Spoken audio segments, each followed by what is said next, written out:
నమస్తే. యూట్యూబ్కి ప్రత్యామ్నాయంగా ఇండియన్ వెర్షన్ ఆఫ్ యూట్యూబ్ ఒకటి తెస్తే ఎలా ఉంటుంది అనేటువంటి ఆలోచన ప్రయత్నం గతంలో చాలాసార్లు జరిగాయి. కాకపోతే సక్సెస్ కాలేదు. తాజాగా ఒక Indian based company, Bengaluru based blue doors అనేటువంటి సంస్థ ఇలాంటి ప్లాట్ఫామ్ని డెవలప్ చేసింది. అదే ఆటోప్లే. ఆటోప్లే అంటే ఏయుటీఓ కాదు, ఏటీఓపిఎల్ఏవై అని ఉంటుంది. ఇది ప్రస్తుతానికి ప్లే స్టోర్లోను అలాగే యాప్ స్టోర్లో కూడా అందుబాటులో ఉంది. ఇప్పుడిప్పుడే కంటెంట్ క్రియేటర్స్ను అట్రాక్ట్ చేస్తోంది. నిజానికి ఇలాంటి ప్లాట్ఫామ్, మన ఇండియన్ మేడ్ ప్లాట్ఫామ్ అనేది డెఫినెట్గా చాలా చాలా అవసరం.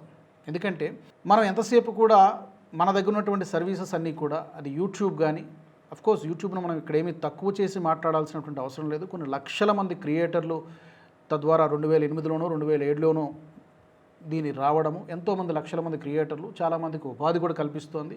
ఇక్కడ పాయింట్ ఏంటంటే అదే టాలెంట్ అలాంటి ప్లాట్ఫామే భారతదేశంలో కూడా ఎందుకు తయారు చేయకూడదు? మన దగ్గర టాలెంట్ లేదా, ఇన్వెస్టర్స్ లేరా, ఎందుకు లేరనేటువంటి క్వశ్చన్. గతంలో ఇలాంటి ప్రయత్నాలు జరిగినా కూడా ఎందుకు సక్సెస్ కాలేకపోయారు అనేటువంటిది ఒక పెద్ద క్వశ్చన్ మార్క్ లాగా మిగిలిపోయింది. నిజానికి కొన్ని వచ్చే కానీ అవి ఎందుకనో సక్సెస్ కాలేదు. అంటే ఎక్కడ ఫెయిల్ అవుతున్నారంటే, ఒకటి ప్రమోషన్లో కొంత ఫెయిలియర్ అవుతూ ఉన్నారు. రెండవది మన ఇండియన్స్ మైండ్ సెట్లో కూడా మనకి గొప్పగా అనిపించదు. ఏదో సామెత ఉంది, మన కూరలు మనకు నచ్చు కానీ పొరిగుంట పుల్ల కూర చాలా రుచిగా ఉంటుంది అన్నట్టుగా మనం ఎంతసేపు కూడా made in America, made in China, made in Japan, made in Australia, ఇది చాలా గొప్పగా చెప్పుకుంటూ ఉంటాం. అఫ్కోర్స్ అందులో చాలా క్వాలిటీ ఉన్నటువంటివి ఉన్నాయి, చాలా మంచి సర్వీసెస్ ఇచ్చేవి కూడా ఉన్నాయి. అది డిజిటల్ ప్లాట్ఫామ్స్ కానీ లేకపోతే ఈ సోషల్ మెసెంజర్ యాప్స్ కానీ ఉన్నాయి. కానీ ఎంతసేపు కూడా పక్క వాళ్ళదే, పక్క దేశందే చాలా గొప్ప. ఫర్ ఎగ్జాంపుల్, మనకి వాట్సాప్కి ప్రత్యామ్నాయంగా వచ్చినటువంటి జోహో సంస్థ తయారు చేసినటువంటి అరాట్టై యాప్ గురించి మనందరికీ తెలుసు. వాట్సాప్లో ఎగ్జాక్ట్గా ఏ ఫీచర్స్ అయితే ఉన్నాయో వాటికంటే అద్భుతంగా కూడా పనిచేస్తుంది. ఈవెన్ క్లారిటీ పరంగా కానీ, వీడియో షేరింగ్ కానీ, ఫోటో షేరింగ్ కానీ, వాయిస్ కాల్ కానీ, వీడియో కాల్ కానీ, ఈ ఫీచర్స్ అన్నీ కూడా అరాట్టై యాప్లో ఉంది. కానీ అరాట్టై యాప్ ఎందుకనో అఫ్కోర్స్ చాలామంది డౌన్లోడ్ చేసుకున్నారు, దాన్ని ఉపయోగిస్తూ ఉన్నారు. కానీ ఇంకా వెళ్ళాల్సినంతగా ప్రజల్లోకి వెళ్ళలేదు.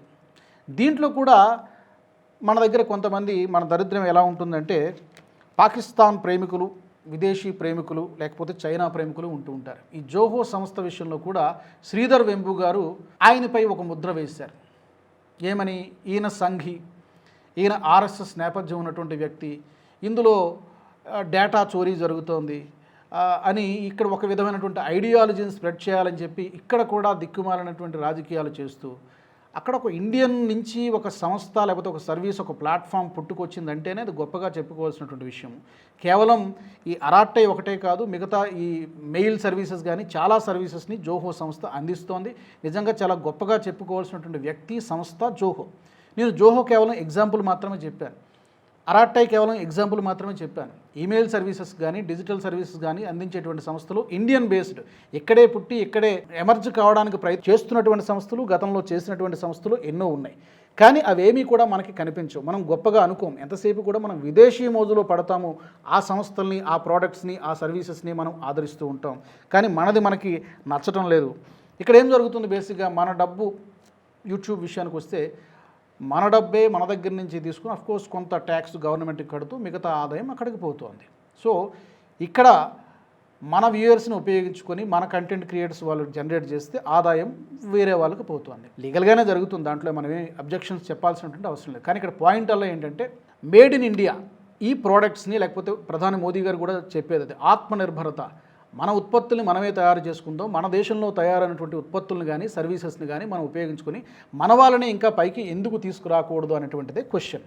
అందుకనే పర్టికులర్గా ఈ వీడియో చేయడం జరిగింది. ఎందుకంటే ఇప్పుడు యూట్యూబ్ పెట్టినప్పటి నుంచి ఇప్పటి వరకు కూడా రిస్ట్రిక్షన్స్, మానిటైజేషన్కి సంబంధించి చాలా మార్పులు వచ్చాయి. గతంలో ఒకలా ఉండేది, ఇప్పుడు 4000 వాచ్ అవర్స్ అలాగే 1000 సబ్స్క్రైబర్స్ ఉంటేనే మానిటైజేషన్ జరుగుతుందనేటువంటి నియమ నిబంధనలు ఉన్నాయి. ఇప్పుడు ఈ మధ్యనే కొత్త గైడ్లైన్స్, కొత్త మానిటైజేషన్ రూల్స్ కూడా పెట్టారు. 27 అనుకుంటా, 2027 జనవరి 1 నుంచి అనుకుంటా కొత్త రూల్స్ ఏంటంటే, ఈ 4000 అవర్స్ కాస్త 8000 అవర్స్ అయింది, 1000 సబ్స్క్రైబర్స్ మాత్రం అలాగే ఉంది. సో రాను రాను కంటెంట్ లక్షల్లో జనరేట్ అవుతూ ఉంది కాబట్టి గతంలో ఉన్నంత ఈ మానిటైజేషన్ అంత ఫ్రీగా రావట్లేదు.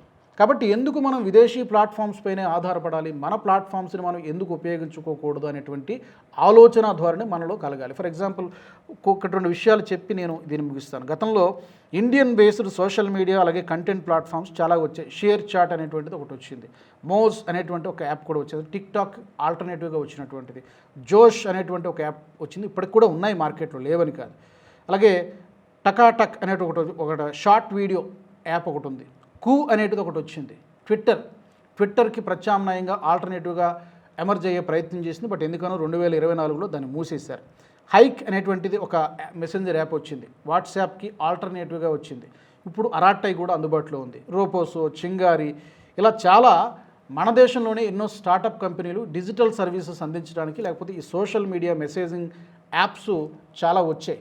కానీ అవ్వాల్సినంత సక్సెస్ కాలేదు, ఏదో కింద మీద పడుతున్నారు. కారణం ఏంటంటే ఆదరణ ఉండాల్సినంత లేదు మన భారతీయ సమాజం నుంచి, సబ్స్క్రైబర్స్ నుంచి. అది ఎక్కడో మన మైండ్ సెట్ మారాలేమో.